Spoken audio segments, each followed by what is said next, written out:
having fun with the Lollipop Guild?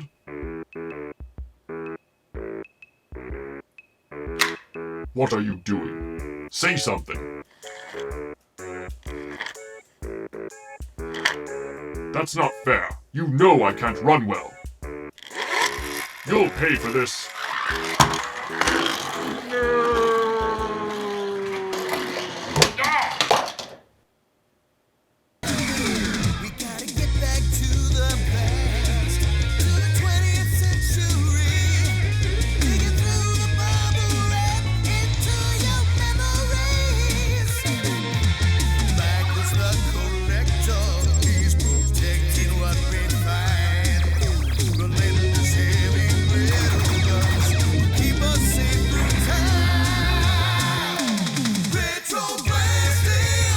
This is not a toy.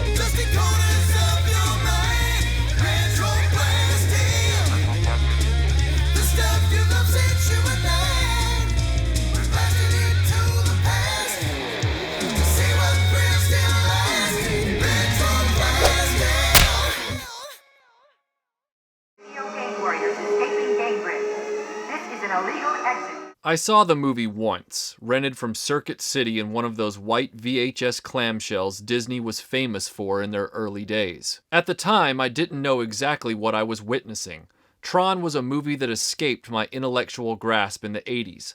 I was too young to understand what made the movie so great. That lack of comprehension made its way into arcades, where I saw the amazing cabinet games. Not one, but two different games, with the glowing translucent joysticks, and I had no idea how to play them. Almost everything about Tron didn't make sense to me when I was 5 years old. In 2002, I revisited the film with the release of the DVD and finally understood what I had been missing. Tron is brilliant, but it was so far ahead of its time that it bewildered the mass public on its initial release. Written like a science fiction blockbuster, filmed like a European art house project, produced by a children's animation studio, Tron was unlike anything we'd ever seen, and it was talking about computers in ways most of the world wouldn't hear for another 15 years. It's the big master control program everybody's been talking about. It would take the mass advent of the internet and home computers to allow the average person to catch up with Tron. It was also in 2002 that Neca celebrated Tron's 20th anniversary with a line of toys. A line I soon learned were direct recreations of products originally made by Tomy back in 1982.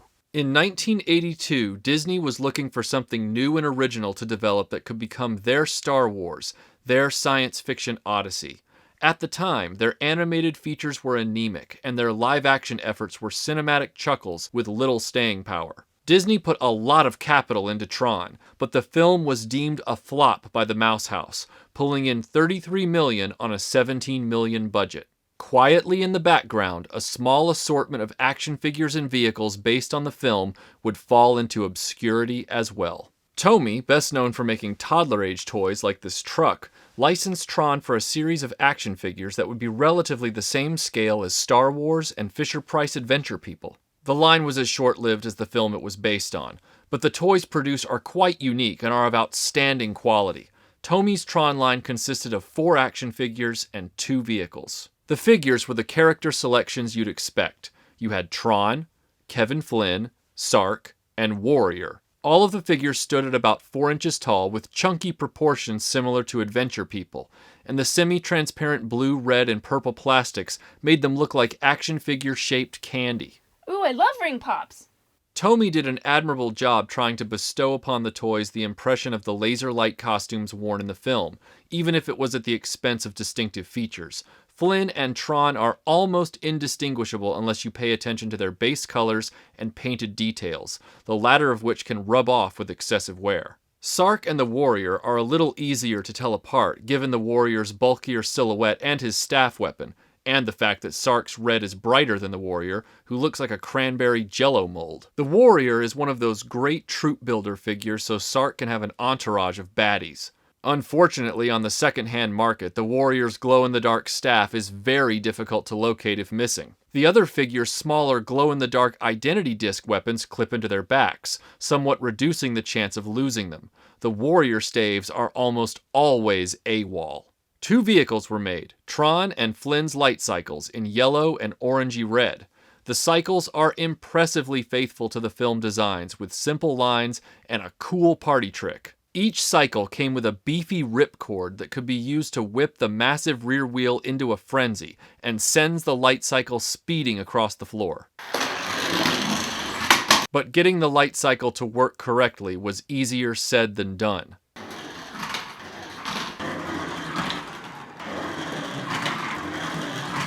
Because of the 2-wheeled design, this didn't work well on anything except a hard, flat surface. And even when it worked perfectly, it would often get battered and cracked up when it ran into an immovable obstacle. If you used the cycles outside on pavement, the plastic and rear wheel took even more abrasive beatings. Trying to get one of these loose in nice condition with a ripcord can be a challenge. Unfortunately, that's where Tomy's line ended.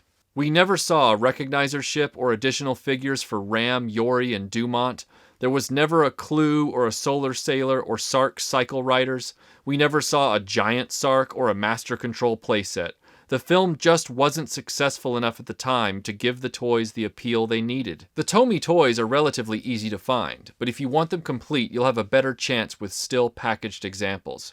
Many of the loose toys out there are missing their discs, staves, and ripcords. Time was kind to TRON, and 20 years after its release, people finally appreciated the film and what it accomplished, both narratively and artistically. In this brief renaissance, toy maker Neca saluted the anniversary by releasing TRON toys. But they weren't new toys, they were the Tomy toys remade. The figures are almost identical, but seem to be made from a cheaper plastic that doesn't hold its shine. The identity discs are not compatible with the Tomy versions as they have different connectors for the figures' backs. So what's the appeal? Neca might have been walking a beaten path, but they still managed to give us a few things Tomy didn't. Most notably, they gave us a blue light cycle along with a recolored Flynn, who you could substitute for Ram or an enemy rider, which would be perfect for the blue cycle. They also gave us a true red cycle, ridden in the original film by Ram, now with a recolored Sark figure.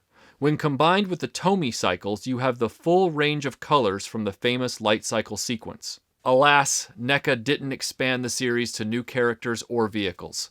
And that's really all she wrote for classic TRON action figures. DV, sign us off. End of line.